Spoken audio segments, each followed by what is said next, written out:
باللہ من الشیطان الرجیم بسم اللہ الرحمن الرحیم ولا یأتونک بمثل الا جئناک بالحق واحسن تفسیرا۔ علم تفسیر کے بارے میں بتا دیا گیا ہے کہ علم تفسیر کیا ہے اور اس کے ماخذ کیا کیا ہے۔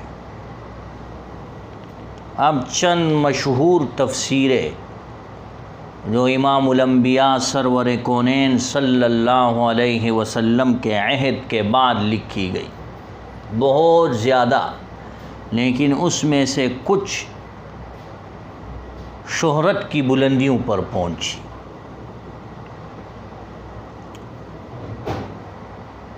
جس دور کے اندر سہولیات نہیں تھی اس دور میں سب سے زیادہ کام کیا علماء نے، اس لیے محدث کبیر حضرت اقدس مولانا یوسف بن نوری رحمۃ اللہ علیہ فرمایا کرتے تھے کہ جیسے جیسے طلباء کو سہولیات مہیا کی جا رہی ہے ویسے ویسے علم کی ناقدری بڑھتی جا رہی ہے۔ اس لیے جب آپ ایک دفعہ مطعم تشریف لائے اور آپ نے مطعم کا دورہ کیا تو آپ نے دیکھا کہ وہاں پر ہر طالب علم کے لیے علیحدہ سلاد کھانے کے ساتھ رکھا ہوا ہے۔ تو آپ نے مطعم کے ناظم کو بلایا اور آپ نے اس کو کہا کہ آئندہ ان چیزوں کو ختم کر دیا جائے جو اضافی چیزیں کھانے کے ساتھ۔ تو ناظم صاحب نے کہا کہ یہ بھی طلباء ہے، ہماری طرح انسان ہے، جیسے ہم اچھے کھانے کا طلب رکھتے ہیں تو ان کو بھی اچھی چیزیں اور ان کی رغبت ہوتی ہے۔ تو حضرت نے فرمایا کہ یہ طلباء ہے، جتنی بھی سہولیات آپ بڑھائیں گے یہ اتنے ہی ناقدر ہو جائیں گے۔ اس لیے مولانا پہلے یہ طالب علم جو تھا یہ طالب العلم والعمل تھا، پہلے اس کا پورا نام تھا طالب العلم والعمل،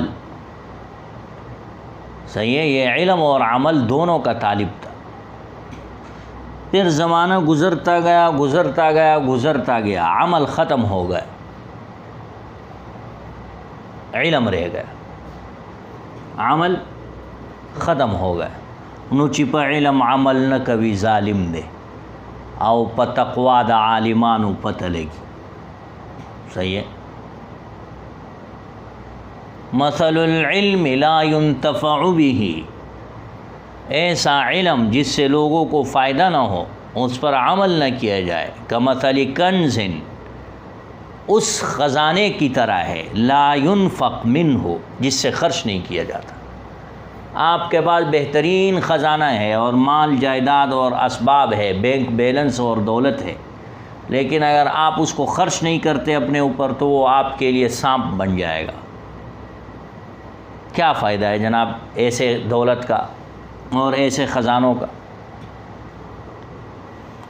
آپ کو بھوک لگی ہو اور آپ کے جیب میں 1000 روپے ہو اور آپ بہترین مارکیٹ سے گزر رہے ہو تو آپ اپنے جیب میں ہاتھ ڈال کر 1000 کا نوٹ نکالتے ہیں اور اس کو چومتے ہیں کہ واہ واہ کتنا بہترین نوٹ ہے، کتنا پیارا نوٹ ہے، تو اس سے بھوک ختم ہو جائے گی؟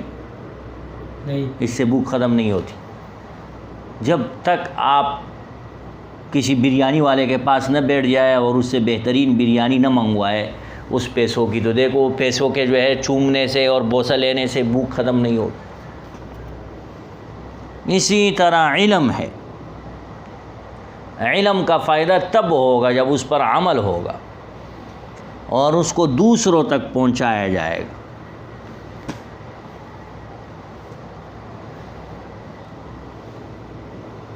تو پرانے دور کے اندر سہولیات بہت زیادہ کم تھی، اس لیے لوگوں کے ہاں علوم کی قدر ہوتی تھی۔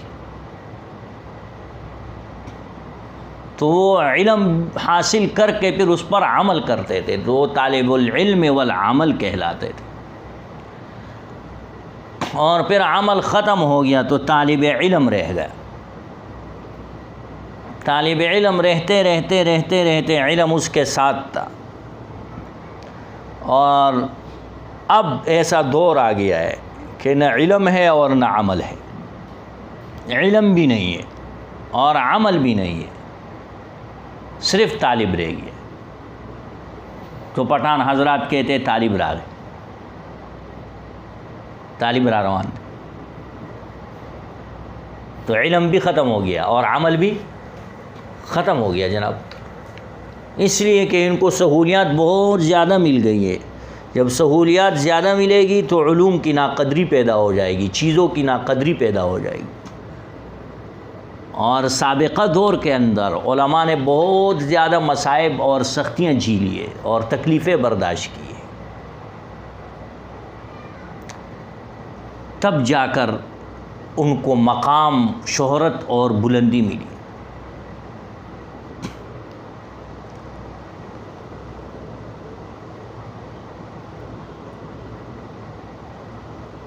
وہ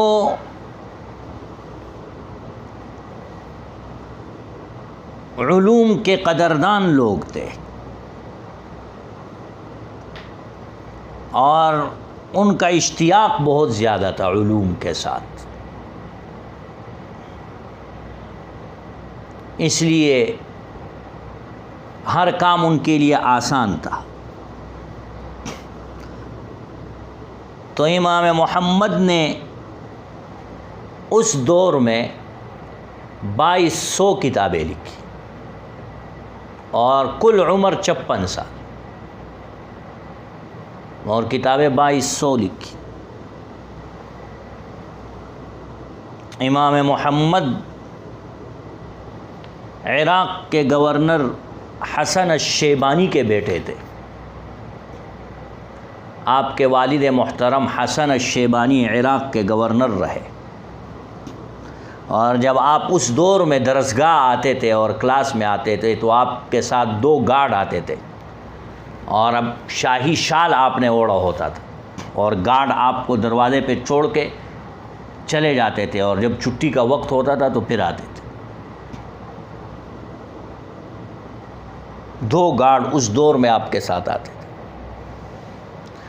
آپ انسٹیٹیوٹ آف امام اعظم میں پڑھتے تھے، اور انسٹیٹیوٹ آف امام اعظم کے اسٹوڈنٹ تھے آپ۔ بہت مشکل سے آپ کو انسٹیٹیوٹ آف امام ابو حنیفہ میں داخلہ ملا تھا۔ جیسے مشہور ادارے دارالعلوم، بنوری ٹاؤن، بہت مشکل سے داخلہ ملتا ہے، تو اس وقت انسٹیٹیوٹ آف امام اعظم یہ مشہور تھا، اور اس میں جو طالب علم داخلہ لیتا تھا اس کو بہت قابل سمجھا جاتا تھا۔ جب گورنر صاحب بیٹے کو لے گئے اپنے امام اعظم ابو حنیفہ کے درس میں ایڈمیشن دلانے کے لیے، تو امام صاحب نے کہا کہ یہ جو آپ کا بیٹا محمد ہے، اس نے حفظ کیا ہے قرآن، یاد ہے اس کو؟ تو حسن الشیبانی نے کہا کہ نہیں، اس نے یاد نہیں کیا قرآن، تو آپ نے کہا کہ اس کو ایڈمیشن نہیں مل سکتا ہے۔ امام اعظم ابو حنیفہ جب دلیل پیش کرتا ہے تو سب سے پہلے قرآن کی آیت میں سے پیش کرتا ہے۔ جب اس کو قرآن کی آیت یاد نہیں ہو، قرآن یاد نہیں ہوگا تو اس کو آیت کا پتہ نہیں چلے گا، لہذا اس کو مشکل پیش آئے گی۔ تو پہلے آپ جائیں اور اس کو قرآن یاد کروائے اور پھر میرے پاس لے کر آئے۔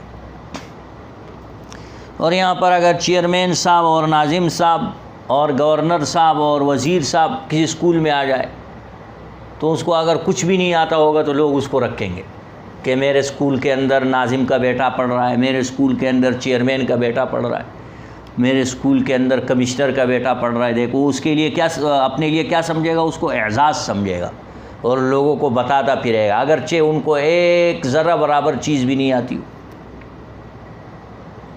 اور اس دور میں اتنی کڑی اور سخت شرائط کہ گورنر کو واپس کر رہا ہے، کہا نہیں اس کو ایڈمیشن ادھر نہیں ملے گا۔ کہتے ہیں امام محمد 7ویں دن پھر واپس آ گئے، اور 7ویں دن جب امام محمد واپس آئے